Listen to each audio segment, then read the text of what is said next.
नमस्कार, मैं हूं आपके साथ इश्तियाक अहमद और आप देख रहे हैं आर्य न्यूज। स्वागत है आपका मध्य प्रदेश और छत्तीसगढ़ के बुलेटिन में। रुक करेंगे तमाम खबरों की तरफ। मध्य प्रदेश में भले ही विधानसभा चुनाव को अभी 1.5 साल का वक्त हो, लेकिन बीजेपी को चुनाव की चिंता सताने लगी और इसलिए एंटी इनकम्बेंसी कम करने के फॉर्मूले पर शिवराज सरकार काम कर रही है। और मुख्यमंत्री ने बीजेपी विधायकों से क्षेत्र के 5 बड़े काम पूछे और सरकार ने 127 बीजेपी विधायकों से ही काम के प्रपोजल मांगे हैं और इसे कांग्रेस नेता भेदभाव बता रही है। और विधानसभा चुनाव 2023 से पहले शिवराज सरकार अपना किला और मजबूत करना चाहती है और इसके लिए विधायकों के विधानसभा क्षेत्रों में एक समान विकास कार्य कराया जाएगा। और सरकार ने बीजेपी विधायकों से क्षेत्र की 5 ऐसी विकास योजनाओं का प्रस्ताव भेजने को कहा है जो कुल 15 करोड़ रुपए तक की बजट सीमा में आते हों और इन योजनाओं को बजट प्रस्ताव में शामिल किए जाने की कवायद भी चल रही है। और मंत्रालय से बीजेपी विधायकों को भेजे गए पत्र में क्षेत्र के 5 ऐसे कार्यों की डीपीआर बनाकर मांगे गए हैं और विधायकों ने अपने क्षेत्र की प्राथमिकता के आधार पर प्रस्ताव बनाकर सरकार को भेजना शुरू भी कर दिया है। और इधर कांग्रेस विधायकों में इस तरह का कोई संदेश नहीं मिलने पर नाराजगी भी है और विपक्ष सरकार की इस कवायद को पक्षपात बता रहा है। वहीं विपक्ष के विरोधी स्वर पर संसदीय कार्य मंत्री नरोत्तम मिश्रा ने जवाब भी दिया है।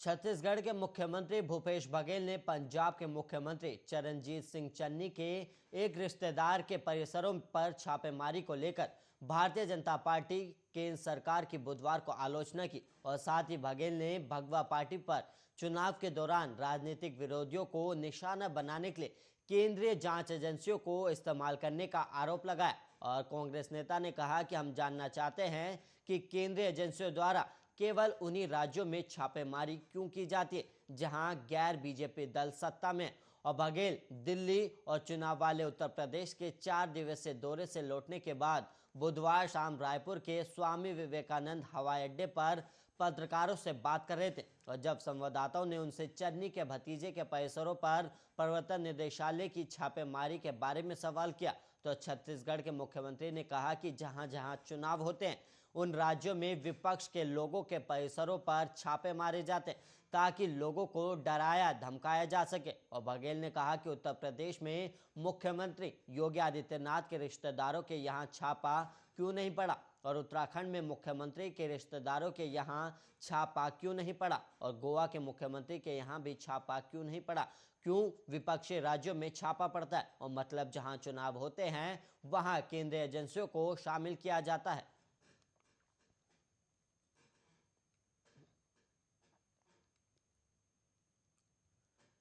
छत्तीसगढ़ के बेमेतरा जिले में पुलिस के हाथ पांव उस समय फूल गए जब ये पता चला कि कोई शातिर ठग फर्जी हवलदार बनकर बदमाशों से वसूली कर रहा है और आनन फानन में पुलिस ने आरोपी को गिरफ्तार कर लिया। लेकिन गिरफ्तारी के बाद शख्स ने जो खुलासा किया वो और भी हैरान करने वाला था। दरअसल छत्तीसगढ़ के बेमेतरा जिले में एक शातिर ठग अपने जीजा की पुलिस वर्दी चोरी कर ली और फिर उसकी ढोंस दिखाकर बदमाशों और आम लोगों से खुलेआम वसूली करने लगा। और उसकी हिम्मत इतनी हो गई थी कि उसने गांव के सरपंचों से बदमाशों की पूरी लिस्ट निकलवाई और फिर खुद इनसे वसूली करने लगा और पुलिस को ठग के कारनामों की जानकारी मिली और इसके बाद रौब दिखाकर उगाई करने वाले आरोपी को पुलिस ने गिरफ्तार कर लिया। और वहीं पूरा मामला नवागढ़ थाना क्षेत्र का है और हिरासत में लेने के बाद आरोपी ने बताया कि वह आरोपी फर्जी पुलिस है और उसके जीजा बलौदा बाजार में पुलिसकर्मी है जिसकी वर्दी को चुराकर वो गांव-गांव घूमकर खुद को हवलदार बताता था और रौब दिखाकर वसूली करता था।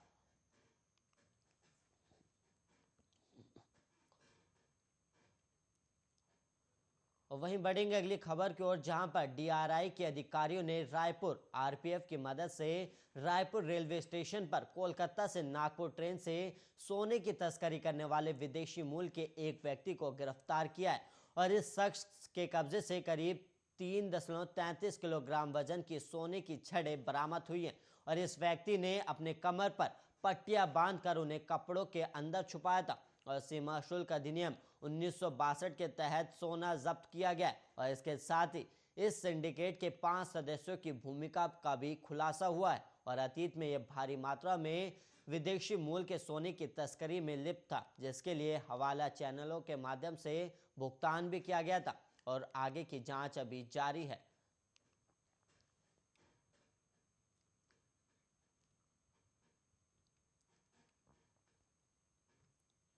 वहीं भितरवार में खाद को लेकर किसानों में झड़प का मामला सामने आया है और विवाद इतना बढ़ गया कि बात हाथापाई तक पहुंच गई और किसानों में जमकर लात घूंसे चले और पुलिस ने मामला शांत कराया। और वहीं आपको बता दें कि जो जानकारी मिली है भितरवाड़ा में खाद वितरण केंद्र का बताया जा रहा है और किसानों की चली आ रही खाद की परेशानी खत्म होने का नाम नहीं ले रही है। और वहीं किसान खाद के लिए सुबह 4 बजे से ही लाइन में लग जाते हैं और वहीं कड़कड़ाटी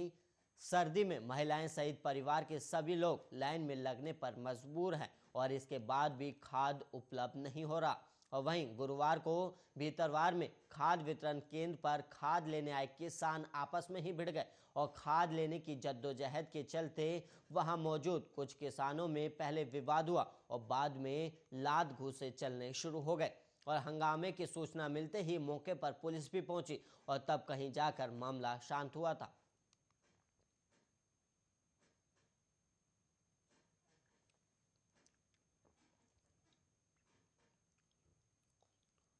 और वहीं पन्ना जिले की शाहनगर तहसील में पटवारी को 3,000 रुपए की रिश्वत लेते रंगे हाथ गिरफ्तार किया गया और उसने आवेदक से सीमांकन के लिए 4,000 रुपए बतौर रिश्वत मांगे थे। और जानकारी के अनुसार गिरफ्तार पटवारी का नाम मनोज शुक्ला है और पन्ना जिले के शाहनगर तहसील में पदस्थ मनोज शुक्ला पटवार जिसके पास खमतरा हल्का की जिम्मेदारी है और उसने आवेदक लड्डू सिंह से जमीन के सीमांकन के बदले 4,000 रुपए की मांग की थी और इसमें भी 3,000 रुपए पहले और 1,000 रुपए सीमांकन के बाद देने को कहा था और रिश्वत के बिना काम भी नहीं कर रहा था। और परेशान होकर आवेदक ने 2 दिन पहले सागर लोकायुक्त से शिकायत कर दी और जांच पड़ताल के बाद पटवारी को रंगे हाथ पकड़ने की योजना बनाई गई और वहीं जाल बिछाकर आवेदक को 3,000 रुपए देकर शाहनगर तहसील में पटवारी के पास भेजा गया और जैसे ही पटवारी शुक्ला ने रिश्वत की राशि ली वैसे ही उसे पकड़ लिया गया और वहीं पटवारी को भ्रष्टाचार अधिनियम की धाराओं के तहत गिरफ्तार किया गया और उसे कोर्ट में भी पेश किया गया।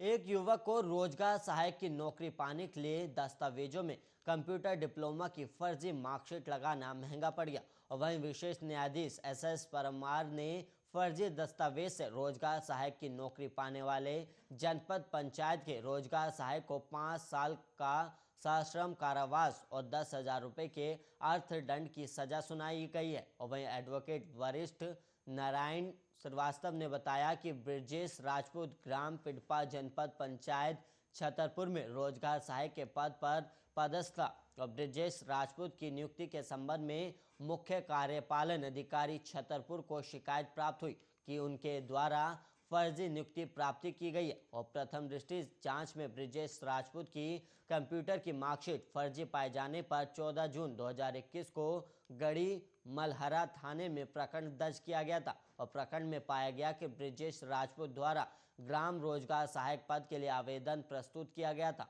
और जिसके साथ में डीसीए कंप्यूटर की अंक सूची माखनलाल चतुर्वेदी विश्वविद्यालय भोपाल की संलग्न की गई थी और उक्त अंक सूची का परीक्षण कराए जाने पर संस्था द्वारा अंक सूची जारी नहीं करना बताया गया।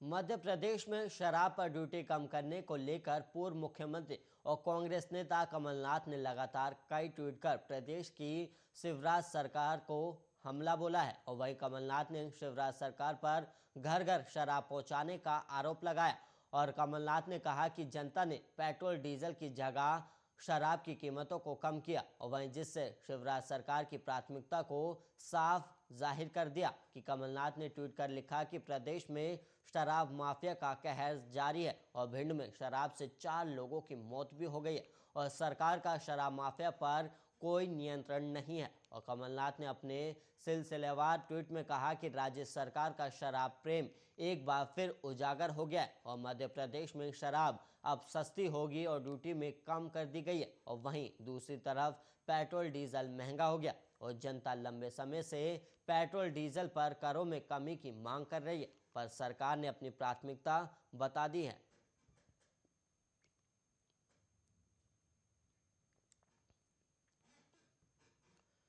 मध्य प्रदेश में राजस्व बढ़ाए जाने के लिए लाई गई नई आबकारी नीति में अब शराब सस्ती करने के लिए ड्यूटी और विक्रेता का लाभ कम किया जाएगा और ड्यूटी में 10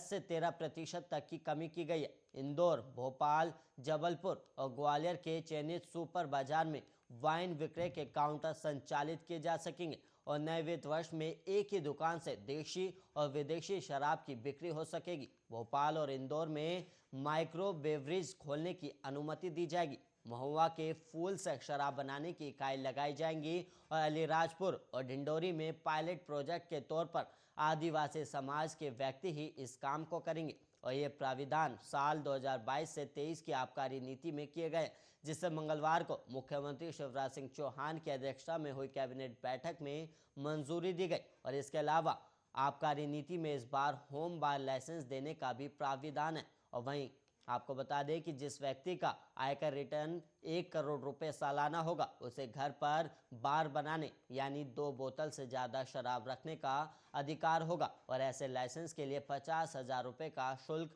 निर्धारित किया गया है।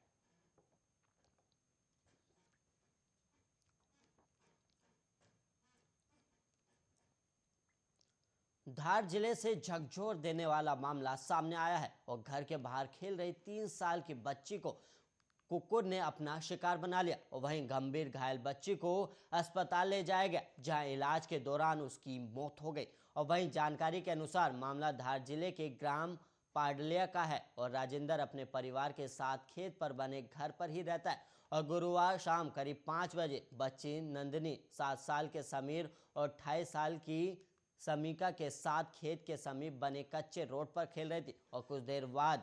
कुकुरों का एक झुंड आया और बच्ची नंदिनी पर हमला कर दिया। और इधर महिला कालीबाई और खेत पर पानी फेर रहे विनोद भाबर बचाने के लिए दौड़े, लेकिन 2.5 मिनट का संघर्ष करते हुए बच्ची को कुकुर ने नोचते रहे और इसके बाद महिला खेत पर काम कर रहे मजदूर ने कुकुर को भगाया और वहां मां अपनी बच्ची को खून में लथपथ देख गोदी में उठाती हुई जिंदगी बचाने के लिए दौड़ी। और इसके बाद विनोद की सूचना पर बच्ची के पिता राजेंद्र घर पहुंचे और मां रिश्तेदार के साथ बच्ची को लेकर बाइक से धार जिला अस्पताल पहुंची और डॉक्टर ने प्राथमिक उपचार के बाद गंभीर हालत होने पर बच्ची को आईसीयू में शिफ्ट किया, जहां पर बच्ची को मृत घोषित कर दिया गया। और इधर परिजनों की सूचना पर कोतवाली पुलिस ने मामले में मर्ग कायम किया है।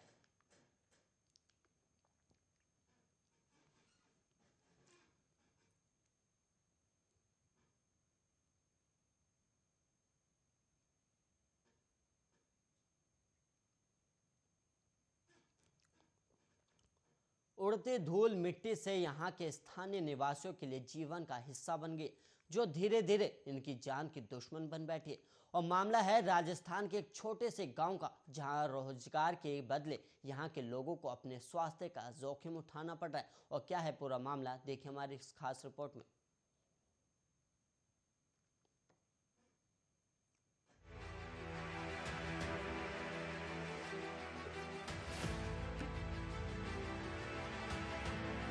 खुले आसमान के नीचे रहते हुए भी एक एक सांस के लिए संघर्ष।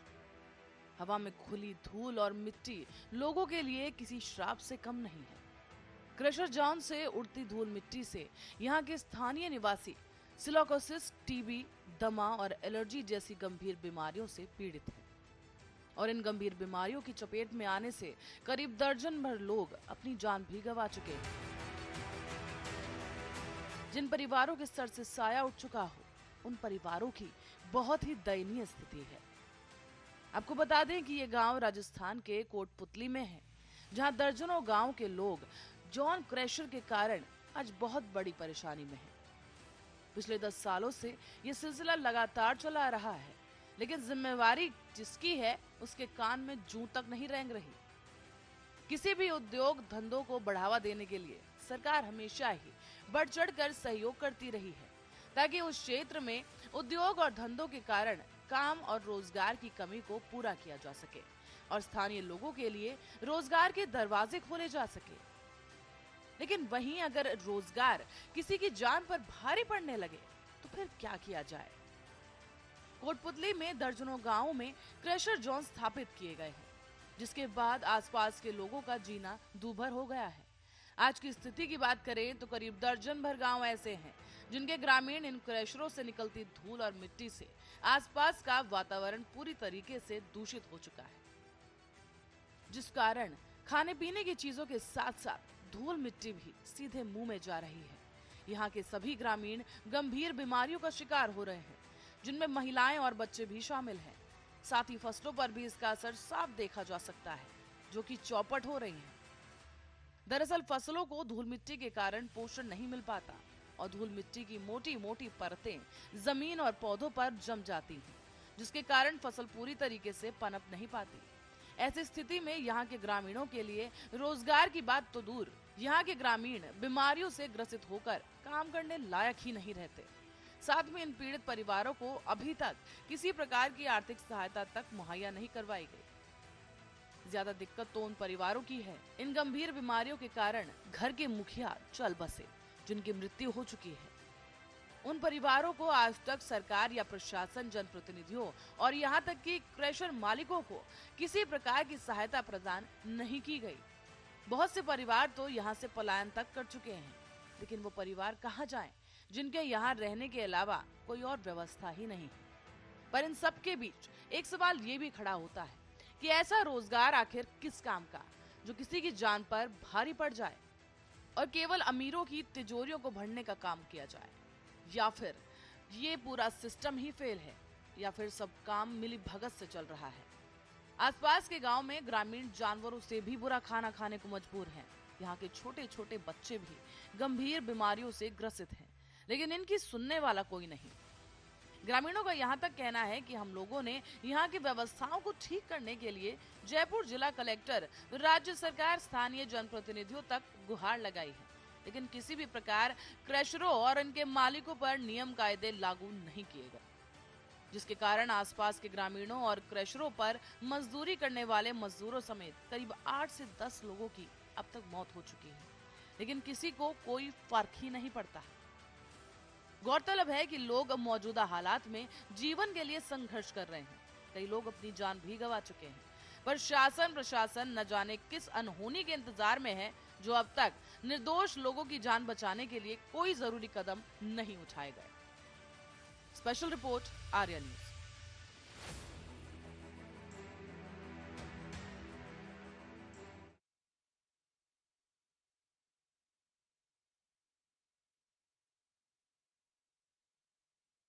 बड़ा झटका लगा है और ड्रैगन की दादागिरी से जूझ रहे दक्षिण पूर्वी एशियाई देश फिलीपींस ने भारत के साथ दुनिया की सबसे तेज supersonic anti ship cruise missile BrahMos की खरीद को मंजूरी दे दी है। और अब ब्रह्मोस के आने से कैसे दुश्मनों के पसीने छूटने वाले, देखिए इस रिपोर्ट में।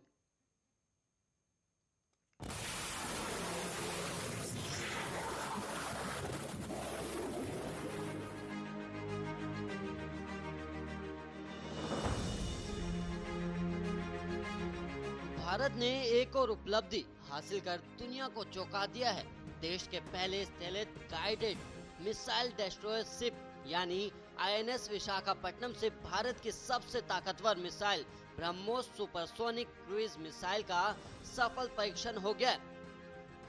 इंडियन नेवी के मुताबिक इस मिसाइल का परीक्षण पश्चिमी तट के पास समुद्र में किया गया और मिसाइल के समुद्र से समुद्र में हमला करने वाले वेरिएंट ने अपनी अधिकतम सीमा हासिल की और टारगेट को पूरी सटीकता के साथ तबाह कर दिया। और इस परीक्षण से जुड़ी और भी दिलचस्प बातें आपको बताने से पहले आइए आपको बताते हैं ब्रह्मोस मिसाइल के बारे में। ये पूरी मिसाइल डील करीब 37 करोड़ 40 लाख डॉलर की होगी और इस संबंध में फिलीपींस ने भारत के साथ दुनिया की सबसे तेज क्रूज मिसाइल ब्रह्मोस को खरीदने की मंजूरी दे दी है। और इस संबंध में जल्द ही दोनों देशों के बीच समझौते पर हस्ताक्षर होगा। और ब्रह्मोस मिसाइल के लिए ये पहला विदेशी ऑर्डर है। और साथ ही आपको बता दें कि फिलीपींस अमेरिका का सहयोगी देश है, लेकिन चीन के खिलाफ सैन्य तैयारी के लिए उसने भारत रूस द्वारा मिलकर बनाए गए ब्रह्मोस मिसाइल पर भरोसा जताया है। और वहीं माना जा रहा है कि जल्द ही चीन का एक और पड़ोसी देश वियतनाम भी भारत के साथ ब्रह्मोस मिसाइल का समझौता कर सकता है। और दोनों ही देशों के बीच इस मिसाइल डील को लेकर बातचीत चल रही है। और इंडोनेशिया सहित कई देशों और कई खाड़ी देशों ने मिसाइल खरीदने में रुचि दिखाई है। आपकी जानकारी के लिए आपको बता दें कि ब्रह्मोस एरोस्पेस भारत रूस संयुक्त प्रोजेक्ट है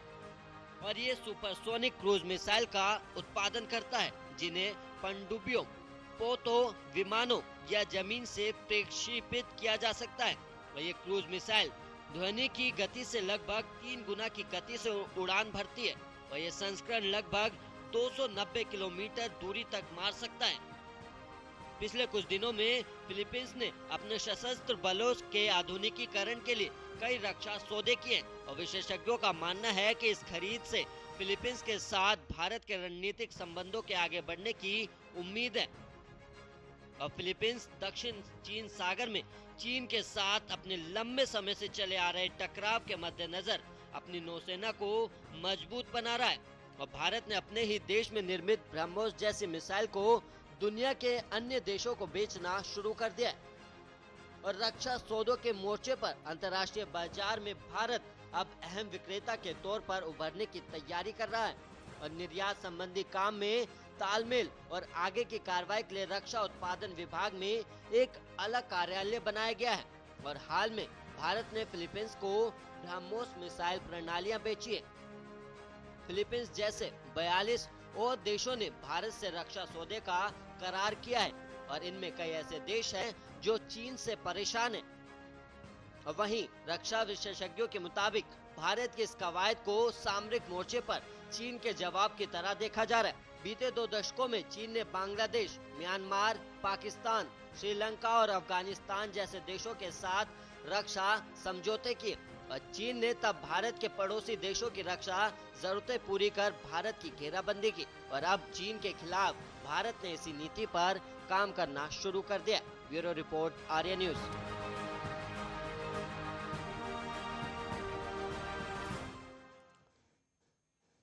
इस रिपोर्ट के साथ इस बुलेटिन में इतने ही। देश और दुनिया की तमाम खबरों के लिए आप बने रहिए आर्या न्यूज के साथ।